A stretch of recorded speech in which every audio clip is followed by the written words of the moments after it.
नमस्कार दोस्तों, I hope that you all are doing fine. तो आज के हम इस वीडियो में बात करेंगे कि जो different different labour laws act हैं जिसमें कंट्रीब्यूशन देना पड़ता है ऑन बिहाफ ऑफ एम्प्लॉय और ऑन बिहाफ ऑफ एम्प्लॉयर, जो कि जाके एक फंड में जमा होता है, उसको देने की प्रोसेस किस तरीके से बदल जाती है जब कॉन्ट्रैक्टर का जिक्र आ जाता है। यानी कि जब कॉन्ट्रैक्टर इन्वॉल्व हो जाता है और एम्प्लॉयर ने कॉन्ट्रैक्टर हायर किया है और जो एम्प्लॉय है वो कॉन्ट्रैक्टर के अंडर काम कर रहे हैं, इवन एम्प्लॉयज की जो सैलरी है वो कॉन्ट्रैक्टर दे रहा है, तो इस केस में किसकी जिम्मेदारी होती है फंड तक पैसा पहुंचाने की? किसकी जेब से पैसा कटता है? क्या वो एम्प्लॉयर है या वो कॉन्ट्रैक्टर है? क्या क्या स्टेप बाय स्टेप प्रोसेस होती है, आज हम अच्छे से इसको डिस्कस करेंगे। देखिए, ये कॉन्सेप्ट ये जरूरी भी है क्योंकि ये केवल एक लेबर लॉ की बात नहीं है।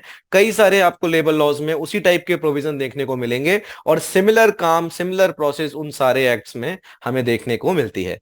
तो बड़े ही ध्यान से सुनिएगा। और सबसे पहले हम पार्टीज का नाम लिख लेते हैं। पहली पार्टी है आपकी एम्प्लॉयर, दूसरी पार्टी है आपकी एम्प्लॉय,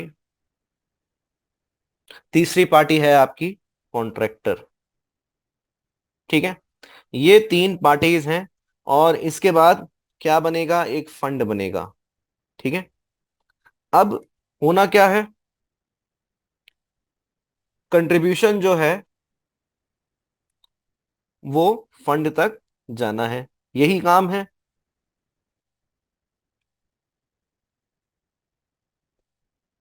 तो अब हम देख लेते हैं कैसे जाएगा ये।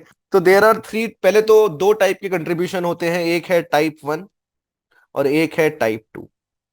अब स्टेप बाय स्टेप देख लेते हैं कि ये कंट्रीब्यूशन किसका जाएगा। टाइप वन क्या है? एम्प्लॉयर के बिहाफ पे। टाइप टू क्या है? एम्प्लॉय के बिहाफ पे। ठीक है, तो सबसे पहले फंड तक पहुंचाने की जिम्मेदारी सीधे सीधे एम्प्लॉयर की दे दी गई है।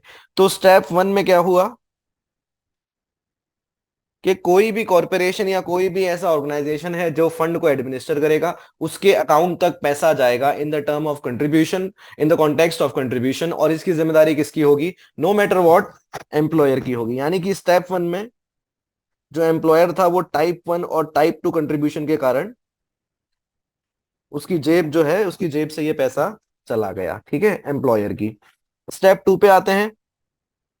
अब स्टेप टू में यह बात समझनी जरूरी है कि जब कॉन्ट्रैक्टर इन्वॉल्व हो जाता है और कॉन्ट्रैक्टर जो है वो क्या कहते हैं, एम्प्लॉयज को हायर करके काम करा रहा होता है, तो उस केस में जो एम्प्लॉयर का कंट्रीब्यूशन जाता है, एम्प्लॉयर के बिहाफ पे कंट्रीब्यूशन जाता है, वो कॉन्ट्रैक्टर का जाएगा। ठीक है, तो स्टेप टू में एम्प्लॉयर क्या करेगा? कॉन्ट्रैक्टर के पास जाएगा, उसका दरवाजा खटखटाएगा और उससे बोलेगा कि जितना भी पैसा मैंने दिया है वो सारा मुझे दे दो, एक्ट मुझे ये परमिशन देता है। यानी कि पूरी रिकवरी जो है एम्प्लॉयर कॉन्ट्रैक्टर से कर लेगा। तो अब स्टेप टू में क्या हुआ? स्टेप टू में जो कॉन्ट्रैक्टर था उसने वो टाइप वन और टाइप टू कंट्रीब्यूशन का जो पैसा था वो एम्प्लॉयर को दे दिया। तो अब कॉन्ट्रैक्टर की जेब ढीली हो गई और कॉन्ट्रैक्टर की जेब से टाइप वन और टाइप टू कंट्रीब्यूशन जा चुके हैं।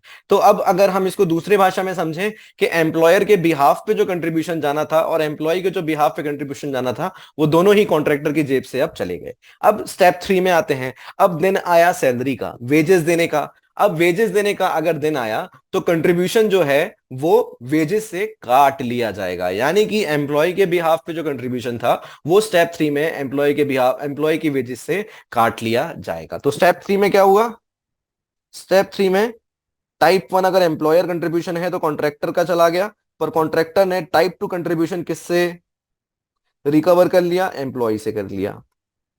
ठीक है, तो ये स्टेप थ्री में सारी चीजें क्लियर हो गई कि किस तरीके से जो रिस्पॉन्सिबिलिटी थी वो एम्प्लॉयर की थी पैसा भेजने की, पर सारा पैसा रिकवर करना चाह रहा उसको कॉन्ट्रैक्टर से। कॉन्ट्रैक्टर से जैसे रिकवर हुआ, कॉन्ट्रैक्टर ने सारा पैसे के बीच में जो टाइप टू कंट्रीब्यूशन है, यानी कि एम्प्लॉय के बिहाफ पे जो कंट्रीब्यूशन है, वो एम्प्लॉय से रिकवर कर लिया। I hope that I am making sense to you now. और काफी ही सिग्निफिकेंट प्रोविजन है ये, अलग अलग एक्ट्स में आपको देखने को मिलेगा। एंड आई होप आपको इसमें अब क्लैरिटी आ गई होगी।